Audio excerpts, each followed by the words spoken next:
नेता विपक्ष राहुल गांधी जम्मू कश्मीर पहुंचते हैं, श्रीनगर पहुंचते हैं, वहां पर पीड़ितों से मुलाकात करते हैं, घायलों से मुलाकात करते हैं। तस्वीरें लगातार वायरल हो रही हैं। दूसरे तरफ विपक्षी पार्टियां जो है प्रधानमंत्री नरेंद्र मोदी को घेरने का प्रयास कर रहे हैं। यूँ कहें कि वो जो है एक तो सर्वदलीय बैठक में मौजूद नहीं रहे, वहीं दूसरे तरफ जो है वो दूसरे दिन ही जब ये घटना होती है वो चुनाव मैदान में पहुँच जाते हैं, रैली को संबोधित करते हैं। इस तरीके से जो है लगातार खबरें चल रही हैं कि आखिर इस तरीके से बयानात क्यों दिए जा रहे हैं। कई सारे नेता जो है इस पे हिंदू मुस्लिम का रंग भी देने की कोशिश कर रहे हैं। पूनम पंडित जी हमारे इस मसले पे जुड़ चुके हैं, बातचीत करेंगे। मैम, सबसे पहले तो आप इतनी बड़ी घटना हो गई उसको लेकर के अगर आप कुछ कहना चाहते थे। आप इंट्रो देते समय सर्वदलीय बैठक की बात कर रहे थे। ये सर्वदलीय बैठक में यहाँ मामला भाजपा कांग्रेस का या समाजवादी बसपा पार्टी का नहीं था, ये मामला राष्ट्र का था। बहुत खोखले ढोल पीटने का काम भाजपा करती है कि हमें राष्ट्रवाद सिखाने का काम भाजपा करती है। कितने लोगों को भाजपा राष्ट्रवाद सिखाने का काम करती है। तो फिर तुम उस सर्वदलीय बैठक में क्यों नहीं गए जिसमें राष्ट्र का मामला था, जिसमें उन 28 परिवारों का मामला था जिनके बच्चे शहीद हुए, जिनके पति शहीद हुए, जिनके पिता आज उनके बीच में नहीं है, जिन बहनों के भाई आज उनके बीच में नहीं है। हम सब ने, विपक्ष ने भी और भारत की जनता ने भी इन सब चीजों को नकारते हुए आज 140 करोड़ की जो जनसंख्या है वो तमाम सरकार के साथ में खड़ी हुई है। मैं यहाँ इंसानियत की बात कर रही हूँ क्योंकि राहुल गांधी एक नेता प्रतिपक्ष सिर्फ होने के बावजूद, सिर्फ नेता प्रतिपक्ष होने के बावजूद राहुल गांधी श्रीनगर गए, पीड़ितों से मिले, परिवार से मिले, वहां कैंडल मार्च निकाला, अलग निकाला। उसके बाद में कल शाम को दिल्ली में कैंडल मार्च निकाला। तुमने तो जनता का 850 करोड़ पैसा, तुमने जो विमान खरीदा, चार्टर्ड प्लेन प्राइवेट खरीदा, पूरी देश की एजेंसियां, पूरी व्यवस्थाएं तुम्हारे पास थी। क्या तुम बिहार से नहीं आ सकते थे? बताइए। तो इस पे क्या क्या मैं सवाल करूं? मैं अपने सोशल मीडिया पे बार बार इस मुद्दे को लेके एक्टिव हूं और भी लोग एक्टिव हैं। लोग इतने घटिया घटिया कमेंट कर रहे हैं, इतने गंदे गंदे कमेंट कर रहे हैं कि तू हिंदू नहीं है, तू ये नहीं है। अरे उसमें हिंदू भी मरे हैं भैया, तुम्हें क्यों तुम्हारा खून नहीं खोल रहा है? उसमें मुस्लिम भी मरे, क्यों तुम्हारा खून नहीं खोल रहा है? एक आदिल नाम का लड़का, एक अहमद नाम का लड़का, उसने तो राइफल तक छीनने की कोशिश की आतंकवादियों की, तब वो मरा है। तो इसमें हिंदू भी मरे हैं। तुम ये मत सोचो कि हिंदू नहीं मरे हैं। तो तुम नहीं हमें राष्ट्रवाद सिखाओ, हमें अच्छे से बताए कि हमें देश में क्या करना है। क्योंकि वो छोटा बच्चा जो वीडियो में बोल रहा था, दिल दहलाने वाली बातें उसने कही। जो सत्ता से सवाल पूछना चाहिए आज बैठ करके देश की मिनिस्ट्री मीडिया ने नहीं पूछा वो सवाल, वो एक 7 साल के बच्चे ने सवाल पूछा। क्यों? क्योंकि आज देश की मीडिया अपना काम नहीं कर रही। देश की मीडिया इस पूरे मुद्दे का एंगल दबा रही है, सिर्फ ये कह रही है कि पैंट खोल खोल करके, जिप खोल कर करके देखा गया, मारे गए। तो फिर जब उन्होंने ऐसा किया, फिर उसमें मुस्लिम क्यों मरे? एक लड़की रो रही थी, मैं उसका वीडियो देख रही थी कि उन आतंकवादियों ने कहा था कि हिंदू अलग हो जाओ और मुस्लिम अलग हो जाओ। तो वो मुस्लिम परिवार अलग नहीं हुआ, हमारे पास ही बैठा रहा और उनका पूरा परिवार खत्म कर दिया। वहाँ के जो जम्मू कश्मीर के जो लोकल श्रीनगर के लोग हैं, पहलगाम के जो लोग हैं, लोगों की मदद कर रहे हैं, पर्यटकों की हेल्प कर रहे हैं, कपड़ा व्यापारी ने इतनी हेल्प की। तो तुम बिहार में चुनाव है, तुम उसका एंगल बिहार के चुनाव पे क्यों डालना चाह रहे हैं हिंदू मुस्लिम का? क्योंकि बिहार और उत्तर प्रदेश और मध्य प्रदेश 3 स्टेट ऐसे हैं जहाँ पे हिंदू मुस्लिम की आधार पे ही वोट डलता है। अच्छा, पूनम जी, सवाल ये है कि इतना गंभीर मसला और विपक्ष जो है, खास तौर पे कांग्रेस पार्टी जो है, कुमार हंस रहे हैं वहाँ पे। तुम श्रद्धांजलि देने गए, तुम हंस रहे हो। तुम्हें शर्म आनी चाहिए। तुम्हें हंसी कैसे आ सकती है? तुम ठाके लगा के हंस रहे हो।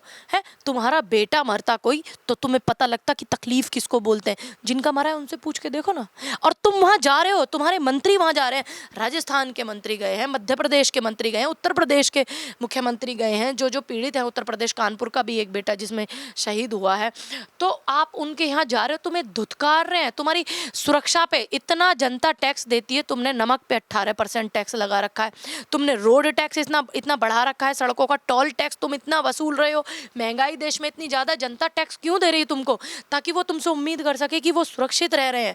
तुम विश्व गुरु का ढोल पीटने का काम कर रहे हो और तुम्हारे नाक के नीचे से कोई 28 परिवारों को आज वीराने में छोड़ करके चला गया। आज उनके बेटे मर गए हैं और तुम ढोल पीट रहे हो कि तुम विश्व गुरु हो। कैसे विश्व गुरु हो? पूरे आसपास के या पूरे एशिया की बात करूं, इस तरीके का निर्लज प्रधानमंत्री नहीं हुआ।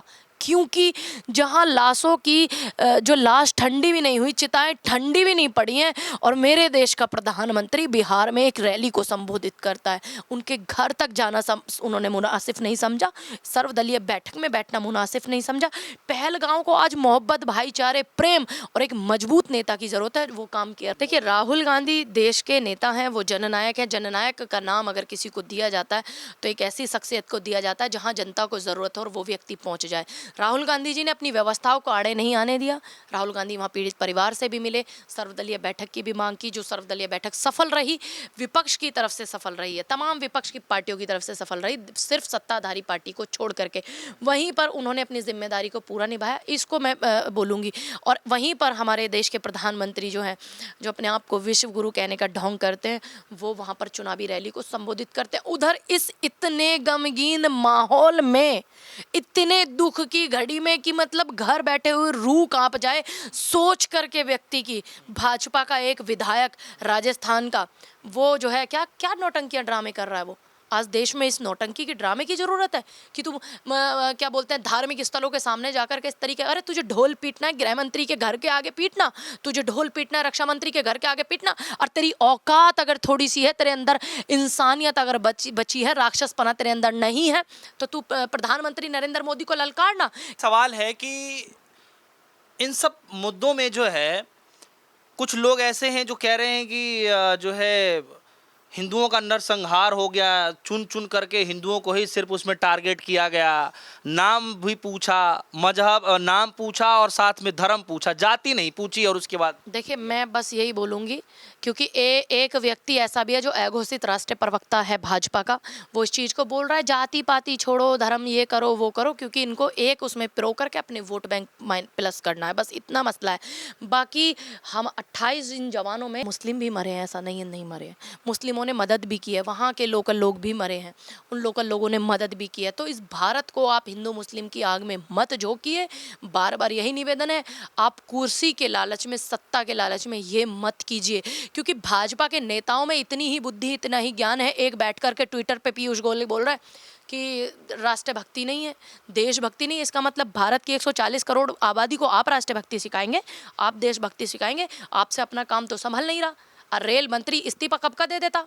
इतने रेल हादसे हुए, तुम पे अपना मंत्रालय संभल नहीं रहा, तुम चले हैं देश की बात करने के लिए। हम भी तुम्हारे साथ उसमें खड़े होंगे और आगे की लाइन में खड़े होंगे, क्योंकि यहाँ मामला भाजपा का और कांग्रेस का नहीं है, यहाँ मामला पक्ष और विपक्ष का नहीं है, यहाँ मामला हिंदू और मुस्लिम का नहीं है, यहाँ मामला मेरे राष्ट्रवाद का। तो मैं पहले देश की बेटी हूँ, जब आप इस काम को करेंगे तो तिरंगा लेकर के मैं सबसे आगे आपके साथ चलूंगी। चाहिए अगर आपकी औकात है, आपकी हैसियत है। आज रो रो के फूट फूट के लोग इंदिरा जी को याद कर रहे हैं, एक ऐसी शक्ति को, एक ऐसी आयरन लेडी को याद कर रहे हैं कि पाकिस्तान ने जरा सी आंखें दिखाने का काम किया था कि तोड़ करके टुकड़े करके बांग्लादेश बसा दिया था। अच्छा, एक मैं सवाल लेता हूं आपसे कि मोदी जी की रैली से क्या दिक्कत है विपक्षी पार्टियों को? जो है, देखिए, यहाँ मोदी जी का मामला नहीं है, मोदी जी भारत नहीं है, मोदी जी भारत नहीं है, मोदी जी सिर्फ प्रधानमंत्री हैं चुने हुए, सिर्फ 5 साल के लिए, वो भी बैसाखियों की सरकार पे। यहाँ मामला देश का है। रैलियों से किसी को कोई दिक्कत नहीं है। अगर रैलियों से किसी को दिक्कत होती, इन्होंने जनता का टैक्स का पैसा अपने प्रचार प्रसार में लगाने का काम किया है, सबको पता है। लेकिन चुनाव में सब अपनी अपनी रैलियाँ करते। देश में देश का मीडिया हिंदू मुस्लिम में झोंकने का काम कर रहा है और आप चुप बैठे हुए हैं। दिक्कत इस बात से है, आप रैली को संबोधित कर रहे हैं और उधर देखिए जम्मू कश्मीर में आज ज़रूरत है तुम जैसे लोगों की। तुमको इसलिए नहीं बिठाया था, इसलिए नहीं तुमको बिठाया था। जब आपने पहली दफे तस्वीर देखी मैम, तो आपके दिमाग में क्या चल रहा है?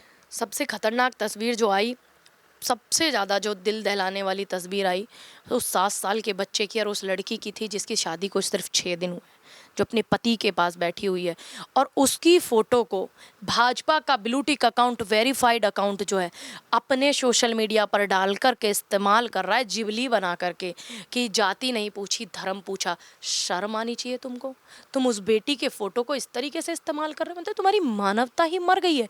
तुमको शर्म नहीं, शर्म नाम की चीज़ नहीं।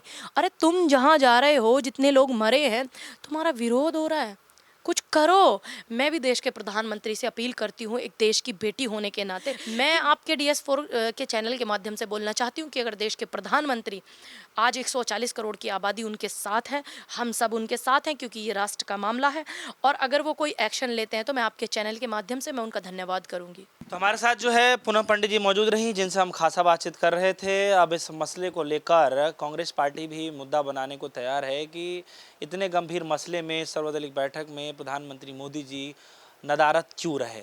फिलहाल आप सभी के मन में क्या कुछ चल रहा है पूनम पंडित जी की बातों को लेकर के वीडियो कमेंट सेक्शन में जाकर जरूर बताइएगा। फिलहाल के लिए दीजिए इजाजत। देखते रहिए DSO न्यूज़। धन्यवाद।